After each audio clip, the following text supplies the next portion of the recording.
Local elections matter. They significantly impact this community we share. Information on candidates can be hard to find and is oftentimes reduced to short sound bites without context. This is why the Avalon Foundation has teamed up with the Talbot Spy to bring you a series of interviews with all of the candidates for Talbot County Council. This is our opportunity to provide you a complete and unbiased profile of the candidates and their platforms. These interviews will air daily on MCTV at 8 a.m. and again at 2:30 p.m. and will be available online at youtube.com/Midshore Community Television, where you'll be able to explore their answers at your own pace and on your own time. Work like this is supported by viewers like you. Please visit avalonfoundation.org to find out how you can help.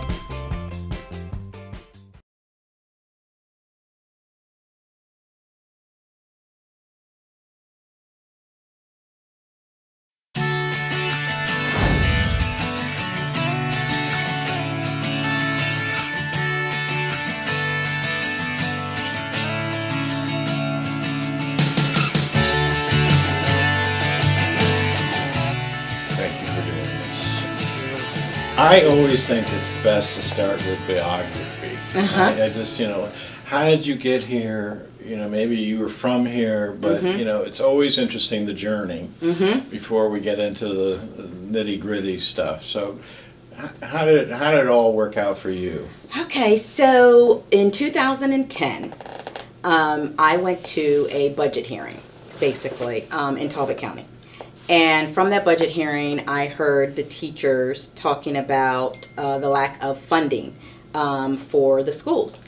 And I left that budget hearing in tears, being someone that's a product of Talbot County Public Schools, loving and valuing my teachers that helped me, even the areas that I was struggling in with algebra. And I just felt like, oh my goodness, why are these teachers begging for funding? And I left there pretty much in tears. I had kids in the public school system, so it was a concern. And in 2010, I made a decision to run. So I ran for Talbot County Council in 2010, first time ever, didn't know what I was doing, thanks to a lovely lady named Catherine Poe. She, sat down and talked to me, and I saw it as an opportunity, and I ran for the first time, unsuccessful. Ran again in 2014 for the Maryland House of Delegates. At that time, Jeannie Hathaway was leaving her seat as delegate, right. And I thought it would be an opportunity for a female to continue with that seat. Yeah. So ran a great campaign, was unsuccessful, came in third place. The top two vote getters basically take that seat for 37B. And so fast forward now to 2018, I discussed it with my family, and I said, this is it, third time's a charm. So same reason, I believe in our educational system, have kids that have graduated from Easton High School. I have one younger son that's left to graduate. He's in 8th grade at Easton Middle. So here I am again, trying again for the community and for my family.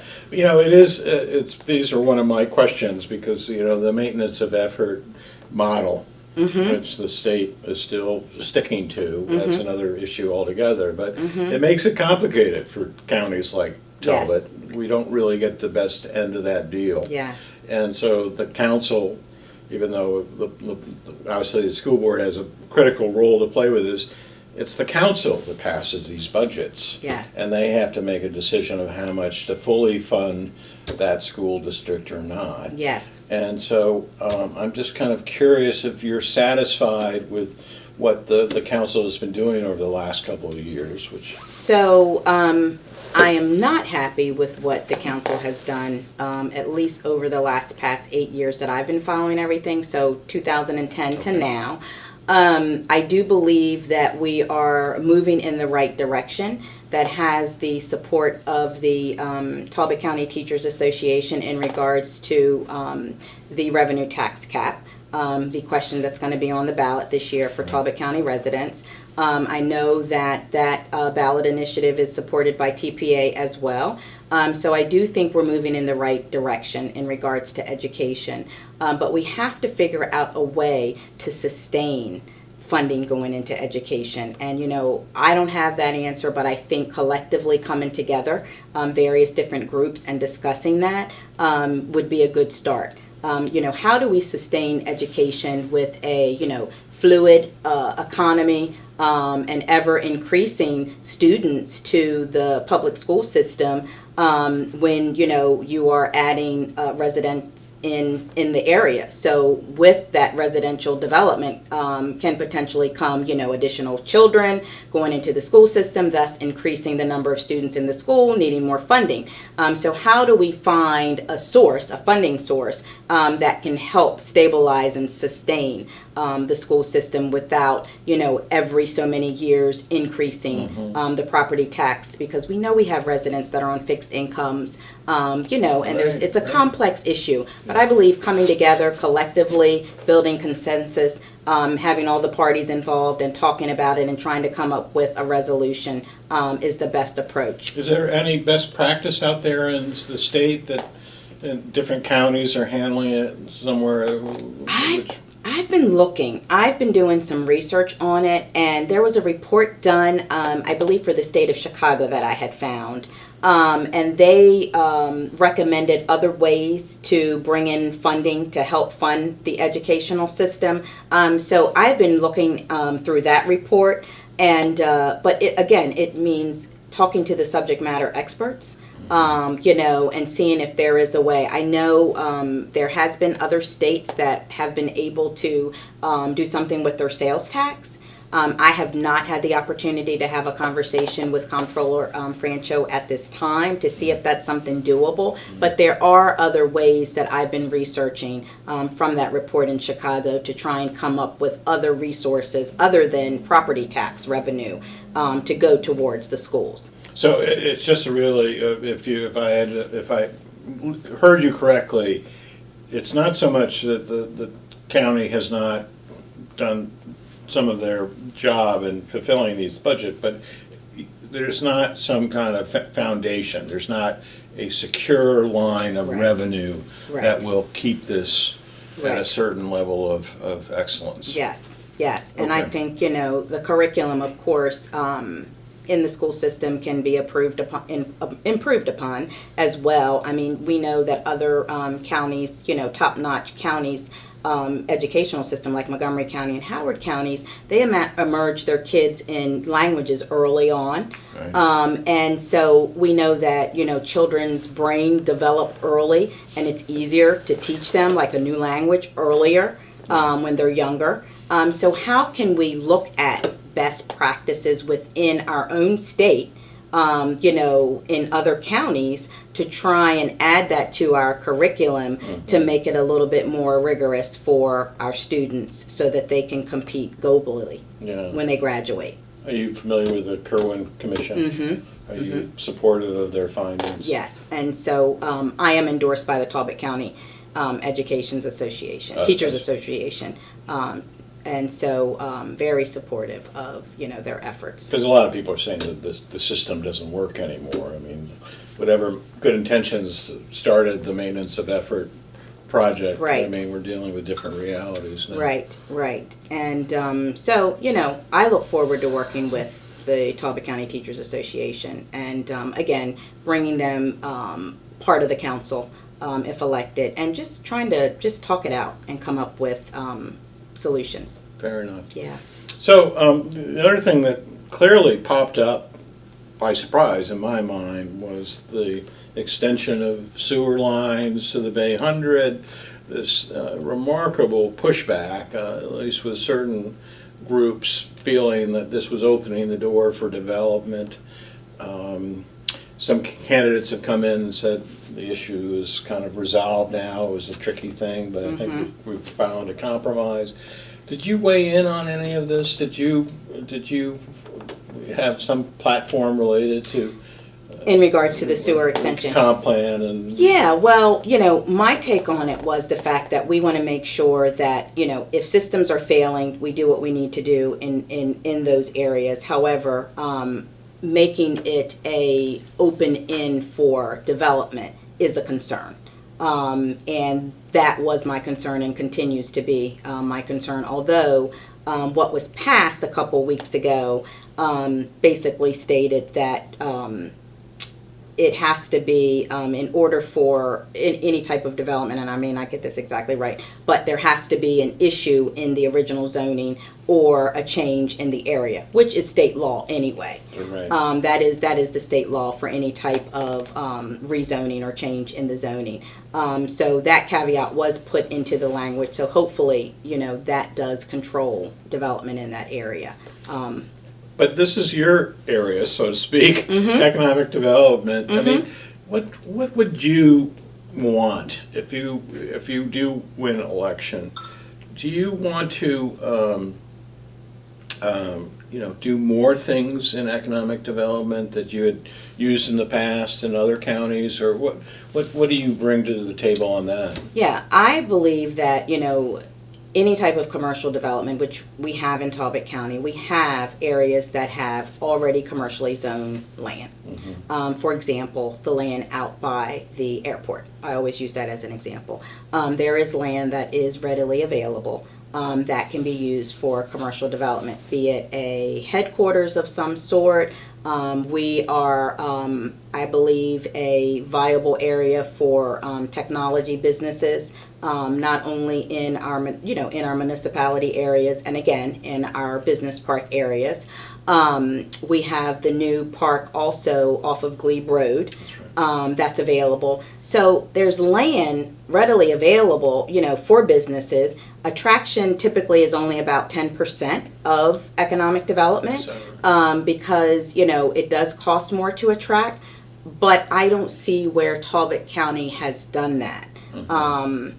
Throughout the years, where attraction is taking that 10% time, and then the remainder goes towards retention and expansion, because economic development practices your existing businesses create more jobs than trying to attract businesses. However, we have to have some type of attraction plan. We have to be seen. We have to attend trade shows. We have to go out and market the county as a economic development location in order for companies to come in. And we're competing globally. International development, may be an area as well that has not been focused on per se within Talbot County. But this goes back to the Deary Hayes days. Economic development has not been, at least that attraction piece, has not been a focus. And there just needs to be some focus on that. Not saying that is going to be the end-all be-all, but there has to be a combination plan to try and attract and also grow the existing businesses that are already here. And there are technology, companies that are here. I believe that Eastern Shore Entrepreneurship Center and the Metro Regional Council does a great job with working with us in economic development. They have a F3 tech program that they're doing to encourage agri-tech and aquatech. Aquaculture is always a good business. It's a way, if watermen are interested in doing something different, that's a open, way that we can expand businesses and clean up the Chesapeake Bay at the same time. So there are different, things that can be done in economic development. I just feel like there needs to be more of a focus on it. Did you find it helpful to combine tourism with economic development, or was that something that you would have given more thought to? Personally, I would not have combined economic development and tourism. Cassandra is wonderful at what she does, and certainly tourism is her background, but from my perspective and my 17 years in doing this, I would not have combined economic development and tourism. Just because it distracts from each other? Just because, tourism is an industry under economic development, and I just believe that it needs to be separate. The way that you go about marketing to tourists is a little bit different on the commercial side. So I just feel like sometimes there may be more of a focus on one side than the other if someone has a tourism background. I see. And that's, my personal, opinion, and also what I've seen professionally. Yeah. So in Dorchester, it's separate. In most counties in the state, and I don't have the exact number, it is separate. That way, economic development professionals can focus on economic development, and tourism professionals can focus solely on tourism. And even in Maryland Department of Commerce, we have, separate tourism, and commerce, handles the economic development side. I see. Switching channels. We have a significant birthday celebrated in this county this year. Frederick Douglass turns 200. And it's just the logical time to get a check-in on where we are in race relations and diversity. And as you know, the county went through a very painful conversation about the Talbot boys not too Yes. long ago. Yes. The county ruled to keep the statue there. The reality, if I look at it from a national point of view, is this will not go away anytime soon. This is still very much on the forefront of many municipalities who are dealing with these issues. But in the broader sense, how are we doing, or what marks would you give us in terms of the county, in terms of our Race relations? Yeah. So, I was thinking about that today. There's still work that needs to be done in regards to race relations. I mean, there are things that, and I can only speak from a personal level, there are examples and instances that have happened to, my family in Talbot County. My son was racially profiled at the age of 7 by the Easton Police Department. That was my first encounter with that.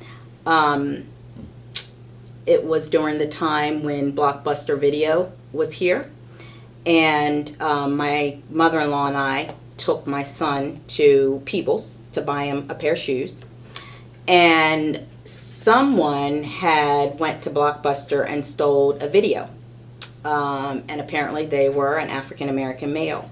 So the police department came to the area. We were coming out of the store, and they stopped us. And we basically said that we had been in Peebles looking for shoes. We walked to our car.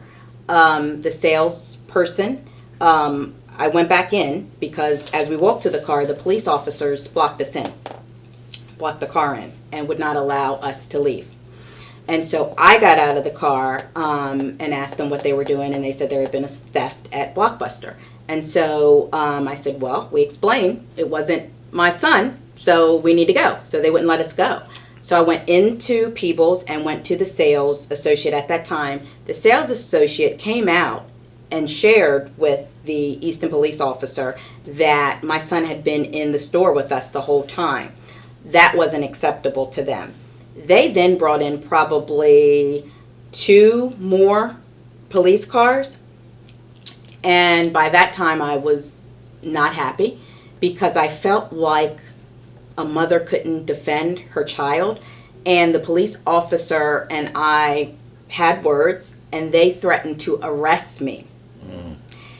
And it didn't feel good for such a small incident.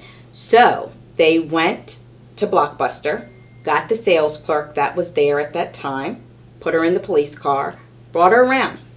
And right where Tuesday morning is right now, they pulled the police car around, asked my son to step in the street so that this salesperson could say yes or no if it was him.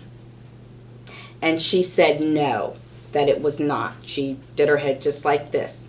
So I filed a complaint with Internal Affairs, and I involved the NAACP at that time.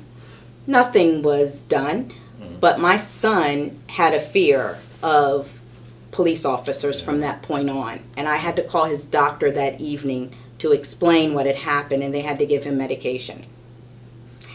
And so fast forward to now, we're seeing that young African American males are dying throughout our country. We have to be diligent about talking to our kids about when they encounter the police. My son is now 26 years old. He's at University of Maryland studying criminology. However, he still has had an incident with Easton Police probably about a year ago. And who did he call? Me again. And so I had to go to Easton Police again because it is absolutely unacceptable. So there's a ways to go. We have to educate people. For anybody to think that because of someone's color or race, they are beneath them is just ignorance, in my opinion. Yeah. So there's a lot of work to be done. What can you do in the council level to make that better? You know, But go ahead. I've been thinking about that. And you know, there's a lot of conversations around racism right now and diversity and inclusion. You know, I don't know if the county council has any type of training, you know, for employees, for community members. I know that Talbot County Schools at one time did courageous conversations. And something like that is definitely needed. And I think it starts at the head, which would be the county council level, you know, with employees and how they look at people. Sometimes people have a bias and don't even realize it. And, you know, I personally have not been ever called out of my name or anything like that. I've had some looks that may, you know, be a little strange, but feeling it personally through my kids is what has really hurt me. Through my oldest son, my daughter has shared now that she's 18 and out of, you know, high school, some of the remarks on the bus, you know, from kids, using, not directly calling her the N-word, but using the N-word on the Talbot County public school buses. But she never told me or my husband until now, and she was younger. So it could have been addressed then, but I guess she just didn't want to make a big deal out of it. And just a lot of things that she's now sharing that she experienced specifically in the school system that should not be happening. Yeah. So there's a lot more education that needs to take place. So we've talked about a couple of issues, but you must have some other issues that, if elected, you know, I just want to give you the chance to talk of the things that we haven't, whether it be the income tax cap or the, I mean, whatever it has to be. You know, I really think that, you know, we touched on, you know, most of my platform issues and concerns. You know, education is one, as I stated. Economic development is another. And just the environment, supporting our, you know, watermen and the ag industry, and ensuring that we're balancing policies to have, you know, good environmental stewardship, you know, are just areas that I would really want to work on and are submitted, you know, committed to tackling and supporting. But I will say, if elected, I think it would show a great step towards unity and diversity in Talbot County. Because, you know, I would be the first African American female elected to the county council. And wouldn't it be great to celebrate, you know, beyond party lines, that, you know, Democrats, Republicans, and independents came together to elect this individual? To me, that would speak volumes for our county. Yeah. It really would. What the other thing is, my count, I think there are 10 people running. Yes. So it's a very packed election. And what would you say you're bringing to the table in terms of what you know, what differentiates your experience from maybe the others that would be attractive to a voter? So, being a Talbot County native and growing up right here in Easton, my small beginnings started on 16 South Aurora Street, right above what used to be Ayers Laundromat is now the barber shop. Oh, right. And so that's where I started. That's where I was raised for many years with my mother and my grandmother, living in this tiny one-bedroom apartment. And from that, I learned the value of working hard. I learned the value of pursuing your education no matter what roadblocks come in your way, perseverance, and I learned grit. And I just kept working hard. And I said, you know, one day I'm going to own my own home, and I'm going to live right here in Talbot County. And so I worked hard to do that, to teach my kids the value of that. And now, I can say that what I spoke at a young age has manifested and has come true. So I was able to purchase a home and live right here in Talbot County. And for me, this is where I want to be. Right. This is where I wanted to raise my kids. And regardless if they feel as though they want to go off to a big city, I still believe they'll come back. They'll come back here because there's no, this is truly the best life. I mean, I love the quality of life that we have here. Being a native, yes, I want to preserve it. I also want to give, people hope that, you can start there, but you can end up here, and you keep going. Experience, I bring experience to the table, 17 years in economic development. Before that, I started off here, working in banking at St. Michael's Bank under the great Buck Duncan. Oh. So still, see him, still respect him. So, I am entrenched in Talbot County. I also have a nonprofit here, the Foundation of Hope, where I work with young girls at Easton Middle School. This is our 3rd year. They are an extension of my family. They are my daughters too. Just teaching them soft skills and how to deal with bullying and economic development, how to prepare for a job, all of those things that are going to matter to them later on in life. So, my commitment to the community is, evident through that. I believe I'm a census builder. That's one thing that I had to do in Dorchester, doing the technology park and the incubator. I walked into a project that was 9 years stagnant.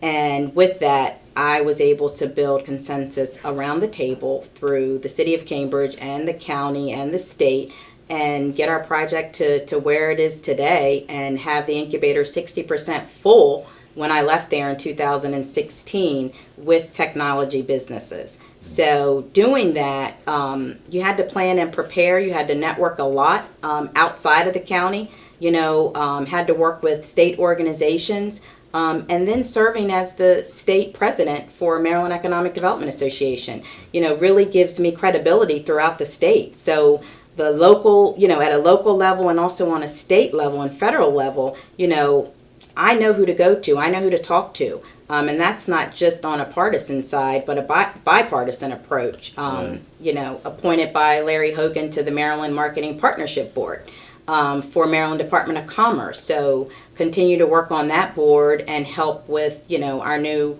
Maryland Open for Business marketing effort. So, a value of experience and expertise and just knowing people throughout the state of Maryland and having people, around the world that I can call, as an economic development professional and just ask, have you had this situation? Right. Do you have any best practices that we could use? Just having that wide range of experience and touch to various different colleagues, I find to be something valuable and a value add to me being elected as a county council representative.